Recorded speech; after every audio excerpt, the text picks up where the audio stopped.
Good morning from Vancouver. It is Monday today, April 25th, but honestly, the days have just all kind of merged together. I honestly feel like today's a Wednesday, but yeah, we're here.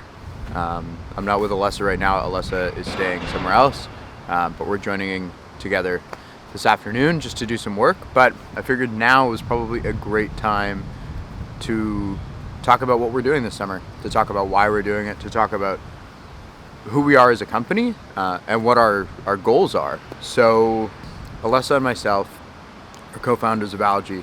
Algi creates delicious, purpose-driven food products centered around, right now, spirulina algae, but long-term, different forms of algae.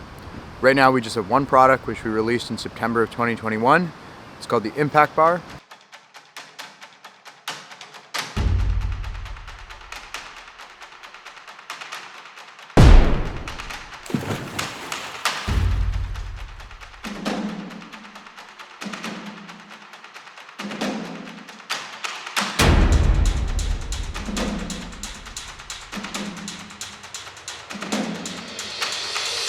It's a clean, nutrient-dense energy bar made with just 6 to 7 ingredients.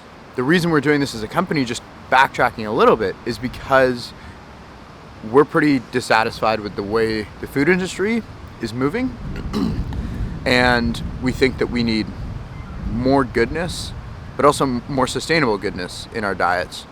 And algae is quite honestly the best thing for any of us to be eating from a sustainability standpoint and from a nutrient density standpoint. So, but we'll get more into that on future vlogs, and we'll get more into that as well on our TikTok. So check out our TikTok if you'd like to learn all about our processes, why we're doing this, the ingredients behind the product, etc. Alessa and myself right now, we're in Vancouver. But for the next 7 months, from April until October, we're going all across Western Canada. And the reason we're doing this is because we need to put product, the Impact Bar specifically, in front of the hands, or in front of the right people, into the hands of the right people, get them testing the products, get them validating the products, and then as we do this, getting into more retail stores, working with more distributors, and so forth. We're doing this entire thing living out of a Subaru Outback Wilderness. So yeah, it's pretty crazy, but we're gonna have a ton of fun, and we're super excited to bring you along with us. It feels kind of like a work vacation, to be honest, because we'll be biking and running and hiking and surfing and just doing so much incredible stuff as we go along the way. But it's necessary because, you know, as a brand we need to stand out, and this is one of those ways that we think we can stand out. And it's an excuse to get on the bike more this summer and hike more and spend more time outside and just meet a ton of incredible people. So despite the fact that it is really daunting, it's really exciting at the same time.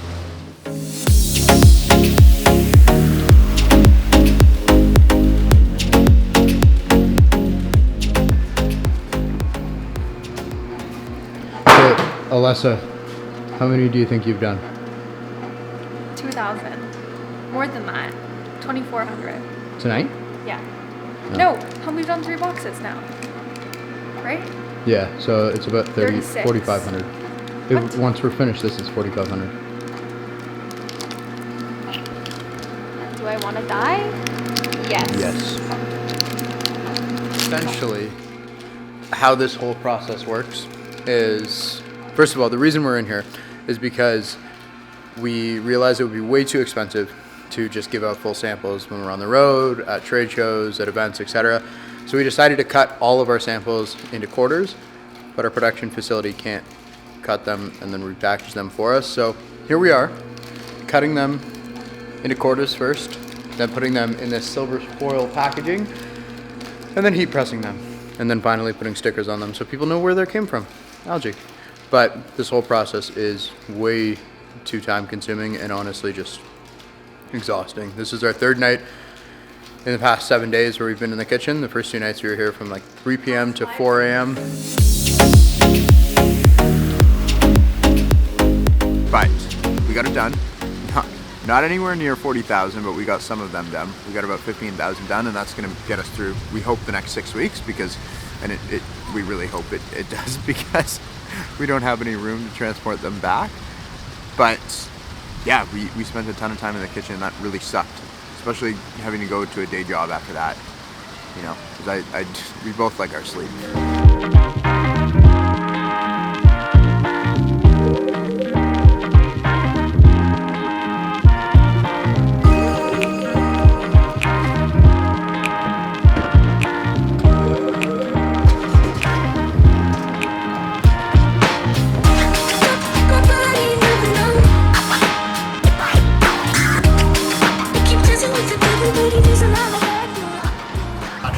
Okay, so CHFA is the Canadian Health Food Association, and they have a few different things that they do. The first thing is that they advocate for us with sort of the government and sort of regulations, bringing in new laws, different things like that. They have done a big push for like organic, sustainability, supply chain, transparency, all of that stuff. So that's a lot of them. But they also host these big conferences and trade shows twice a year. They do one in Western Canada and one in Eastern Canada. And this year, Western Canada was in Vancouver. So here we are in Vancouver. The reason that we wanted to go to the trade show this year is just because it's a really great opportunity to just meet a lot of people within the food industry. The food industry in Canada is very, very small, and so knowing people and not just for the support and for sort of the ability to kind of have that community, but also just connections.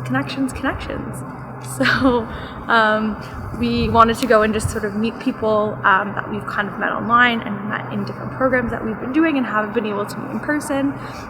But also it's a really great chance to sort of get in front of distributors and different retailers and store buyers, because they do like to ghost you when you email them. So if you're right in front of their face and you have the product for them to try, it's a lot easier to sort of facilitate that conversation and get the ball rolling, so that we can continue to grow our business and get the product out into stores for all of you to actually be able to go out and buy it. So gearing up for CHFA for us, we've been actually prepping for this since January, and it was a chaotic mess. I mean, everything with us is a chaotic mess, but this was extra chaotic.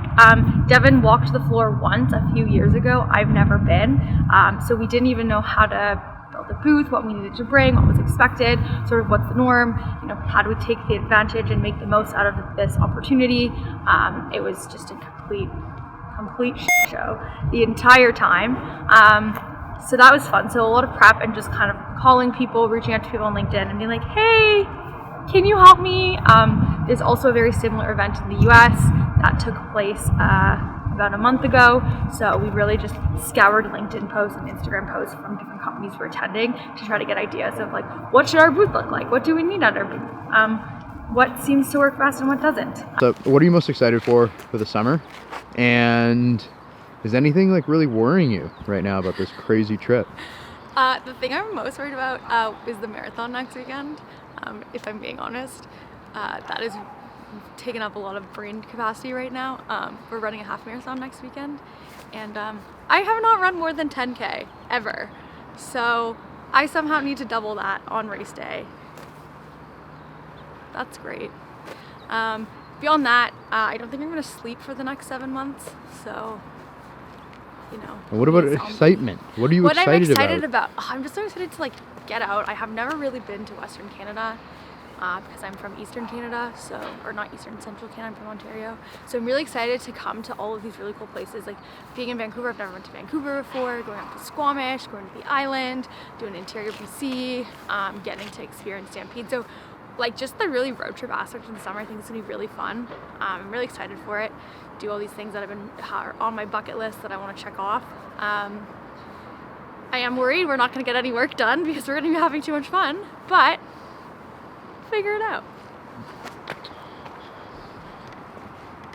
Was that cheesy enough? Alessa is going to be on the road for 7 months trying to help start this business, and she's most worried about running a half marathon. Well, I haven't run more than 10K ever. It's okay. Also that I'm homeless. Yeah, that is a problem. I'm currently homeless. No problem. You know, we're living in a car. It's not a big deal. But after the 7 I'm months, most worried about this marathon. After the 7 months, I also don't have anywhere to live. So we're going this way. That's another worrisome thing.